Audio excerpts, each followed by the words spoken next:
राजधानी में सूरजपुर बाजार स्थित मोहम्मदी हॉस्पिटल में एम्बुलेंस सेवाएं शुरू की गई।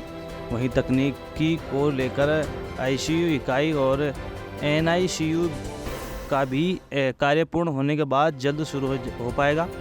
यूनाइटेड मुस्लिम एड का हॉस्पिटल से सहयोग कर एम्बुलेंस सेवाएं देने में महत्वपूर्ण योगदान रहा। वहीं उद्घाटन कार्यक्रम में बड़ी संख्या में लोग शामिल हुए और साथ ही शहर मुफ्ती जाकिर नोमानी द्वारा एम्बुलेंस की रिबन काट कर हरी झंडी दिखाई और कहा, समय के अनुसार जीवन में परिवर्तन जरूरी है। किसी ज़माने में अस्पताल में ये सेवाएं नहीं हुआ करती थी, लेकिन आज इस तरह की सेवाएं इंसान की ज़रूरियात बन चुकी है। हमें चाहिए इस तरह के कार्य करने वालों का प्रोत्साहन करें ताकि भविष्य में ऐसे कार्य करने के लिए लोग बढ़ चढ़कर हिस्सा लें। उस चीज को तरक्की आप हजरात ने दी तो इस कदर दी कि आप उसका सीना चीर करके और दिमाग खोल करके भी ऑपरेशन करवा रहे हैं। उस जमाने में जिस कदर मुमकिन था वो काम हो रहा था।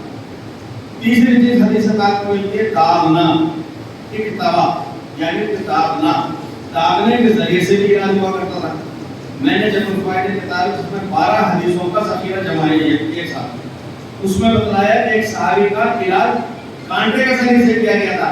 मैं समझता हूँ इंजेक्शन उसकी सुई उसी के मौजूद जमाने में एक तरह की आपको मिसाल है। नमस्कार आदाब दोस्तों, मैं हूं सद्दाम हुसैन, आप देख रहे हैं रॉयल पत्रिका। इस वक्त हम मौजूद है जयपुर के सूरजपुर बाजार स्थित मिट्टी कुइया पर, जहां मोहम्मदी हॉस्पिटल है। मोहम्मद हॉस्पिटल के सदर हमारे साथ मौजूद है, उनसे हम जानेंगे क्या कुछ रहा आज एम्बुलेंस को लेकर। आज जो सेवाएं दी आपकी तरफ से, एक एम्बुलेंस सेवाएँ दी जा रही है, उसके लिए सबसे पहले हम आपको बधाई देते हैं। क्या कुछ रहा है आज? नहीं, बहुत अच्छा लगा माशाल्लाह। हमारे नईम भाई की जो टीम है उन्होंने मोहम्मदी हॉस्पिटल के साथ मिलके कोलैबोरेशन से एम्बुलेंस ख़रीदी है, तो ये आम जनता के काम आएगी इंशाल्लाह। और मरीज़ों के लिए तो है ही है, हॉस्पिटल के लिए ये सबसे ज़्यादा ज़रूरी था। और भी आपकी तरफ से मोहम्मदी हॉस्पिटल की तरफ से कोई बड़ी सुविधा है जो आज यहाँ बताएगी? नहीं, हम यहाँ पर जो है ना इंशाल्लाह बहुत जल्द आईसीयू स्टार्ट करने जा रहा है। सारी कौम से, सारे इंसानों से ये उम्मीद है, हमारे पड़ोसियों से जितने भी हैं, कि वो यहाँ पर आके इलाज करावें। आने वाले महीने में इंशाल्लाह स्टार्ट हो जाएगा। तो दुआ ये है सबसे कि आप लोग भी करें और हम पूरी कोशिश करेंगे इंशाल्लाह। और बच्चों के लिए भी कोई जो पेशेंट होते हैं बच्चे, उनके लिए भी कोई सुविधाएँ बड़ी? अब बच्चों के लिए हमारे यहाँ ऑफ गायनी का काम तो है ही, बहुत समझ लो डिलीवरियों का तो, और एनआईसीयू बनाया है बच्चों के लिए। ये कहीं भी दूसरी जगह भेजना पड़ता, सारे बच्चों का इलाज यहीं होता है अपने यहाँ मोहम्मदी हॉस्पिटल में।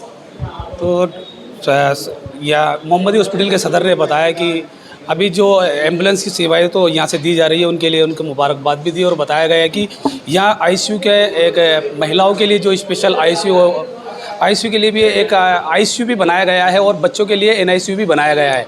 वहीं हमारे साथ खास बातचीत के लिए यूनाइटेड मुस्लिम एड्स के सदर भी मौजूद है, उनसे भी हम जानेंगे क्या कुछ रहा सेवा को लेकर। सेवा को लेकर ये रहा है कि यूनाइटेड मुस्लिम एड कोरोना के ज़माने से काम कर रहा है और उस वक्त भी हमने बड़ी सेवाएं दी हैं। और उसी वक्त से हमने ये नियत की थी कि एक एम्बुलेंस की शहर में बहुत सख्त ज़रूरत है, ख़ास तौर पर मुस्लिम समाज की तरफ से ये एम्बुलेंस हो और वो एम्बुलेंस छोटी हो, इसलिए हमने इको का इंतखाब किया। उस वक्त से हम देना चाह रहे थे, तरतीब नहीं बनी, बीच में वक्त ऐसा आया कि एम्बुलेंस नहीं मिली।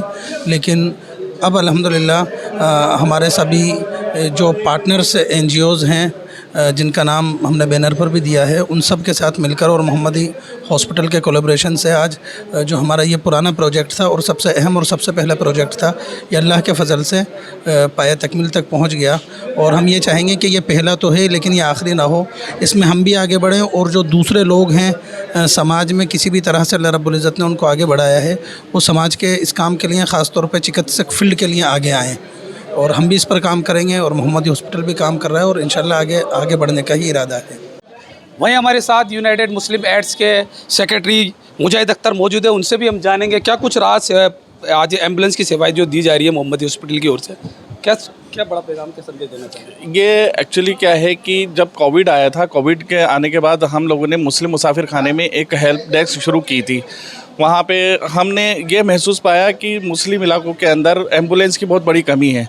तभी हमने ये एक डिसीज़न किया था कि हम किसी न किसी हॉस्पिटलों को साथ मिलकर हम ये एम्बुलेंस की सेवाएं मुहैया कराएंगे। और हमारा टारगेट ये है जयपुर के चारों एतराफ़ के अंदर कम से कम 4 एम्बुलेंस हम जल्द से जल्द मुहैया कराएं। इसी के इसमें ये हमारी फ़र्स्ट मोहम्मदी हॉस्पिटल के साथ कोलैबोरेशन के साथ हमने ये एम्बुलेंस मुहैया कराई है। इंशाल्लाह ये सभी जगह आपको खिदमत देगी और आगे भी इंशाल्लाह हम लोग कोशिश कर रहे हैं कि 3 और एम्बुलेंस जल्द से जल्द लेकर आएँ। तो ये थे हमारे साथ मुजाहिद अख्तर, जिन्होंने बताया कि इस बार की मतलब हमने मोहम्मदी हॉस्पिटल से कोलैबोरेशन किया है और वहाँ एक हमने एम्बुलेंस यहाँ इनको दी है और आगे भी हम 2 या 3 करीब और एम्बुलेंस इनको मुहैया कराएंगे, जिसके बाद में जो भी मरीज़ है, जो आसपास के एतराफ़ के जो मरीज़ है, वो किसी प्रकार को बीमारी को लेकर या कई सुविधाओं को लेकर परेशानी का सामना ना करना पड़े। सहयोगी पर्सन कैमरामैन के साथ सद्दाम हुसैन, रॉयल पत्रिका, जयपुर। मोहम्मदी हॉस्पिटल के अध्यक्ष हाजी सदरुद्दीन ने बताया कि इस कार्यक्रम के अवसर पर लोगों को बताया हाल ही में आईसीयू इकाई और एनआईसीयू का कार्य जल्द पूरा हो जाएगा, ताकि आने वाले समय में हम लोगों को बेहतर से बेहतर सुविधाएं दे सकेंगे। स्थानीय और आसपास के इलाकों के कई लोग इन सुविधाओं का लाभ उठा सकेंगे। कार्यक्रम में जयपुर के सभ्य corporate advocate Mujahid Akhtar, advocate Saadat Hussain, Naeem Rabbani, master Anwar Shah, doctor Mohammad Hussain, doctor IB Khan, doctor Ayub सहित अनेक मौजूद रहे।